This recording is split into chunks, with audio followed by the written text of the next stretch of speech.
When I came across that hospital lockdown video, I was still stuck at work. As City Central Hospital had been put on emergency lockdown, no one knew why. In the video, people in protective gear were setting up barricade tape outside the hospital. The ambulance lights looked especially harsh in the night. The guy filming had a heavy northeastern accent. Damn, what the hell? Why'd they suddenly stop people from going in? I just brought my aunt here for the ER. I frowned right away and checked when it was posted. Then I clicked into the comments, half believing it, half not, and found they'd already been shut off. That wasn't normal. I put my phone down and went back to coding. It was the final push before the Lunar New Year, and the whole dev team was still grinding. We were rushing a payment system project. In 3 more days, I'd get my year-end bonus, then drag my suitcase onto a train back home. My parents had already been bragging in the family group chat for a week, saying their outstanding son was finally coming home. Leeway, did you see what happened at City Central Hospital? Wang Xiaoman, who sat across from me, suddenly asked. His eyes never left the screen.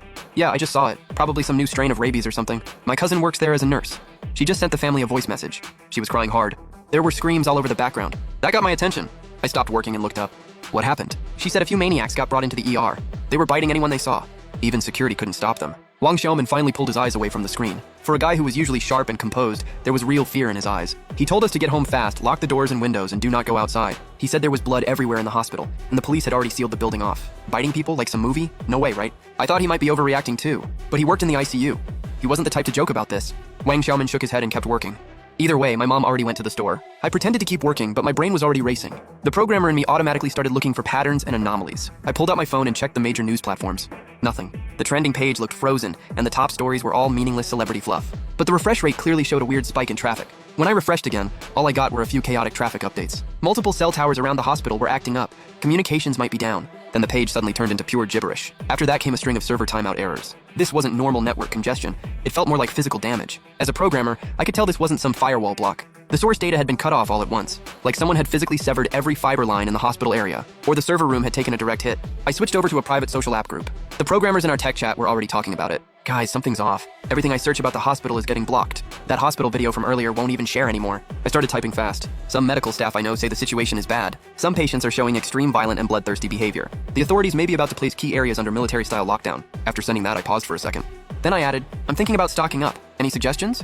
The chat exploded instantly. Bro, is your source legit? Holy crap, are we getting zombies for real? Cut it out. It's probably just some psych patients getting loose. Right as I was scrolling through the replies, my phone buzzed. My ticket app popped up a bright red alert. Service disruption warning. Dear passenger, a major power system failure has occurred at S-City's transit hub. The rail signal dispatch center is temporarily offline. All trains entering or leaving S-City are delayed indefinitely or canceled. Your train, G1357, is unable to depart as scheduled. I stared at my screen and felt my blood run cold. S-City was a major transit hub. Its backup power and dispatch systems had multiple layers of redundancy. Unless there had been some kind of catastrophic physical strike, there was no way all outside transportation would get cut off without warning. Almost at the same moment, the big office screen showed a sudden company-wide notification in our project management system. Emergency evacuation notice. Property management and police report. Multiple violent assault incidents have occurred in the CBD area.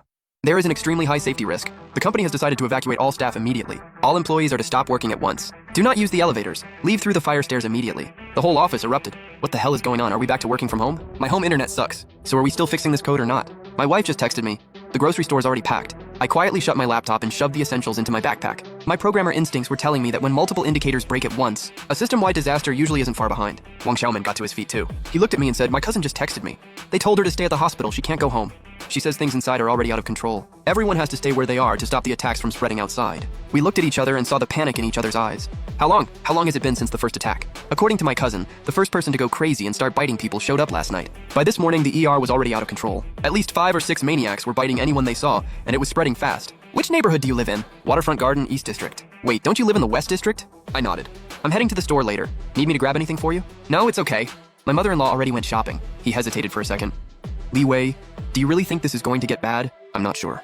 I answered honestly. But I'd rather over-prepare than not be ready at all. I left the office building. Outside, everything looked pretty normal. Winter in S-City wasn't as brutal as up north. But it was still cold enough to see your breath. There seemed to be more people out than usual, but no real panic yet. Most people still had no idea what was happening. But as I got closer to the Yonghui supermarket near my apartment complex, things started to feel off. There was already a long line outside. People's carts were piled to the top. I saw people hauling away entire cases of bottled water and instant noodles. I stood at the entrance and did the math. If I got in line now, it'd take at least an hour just to get inside. So I decided to head home first, check my supplies, and then make a shopping plan. That's just how a programmer thinks. Assess first, act second.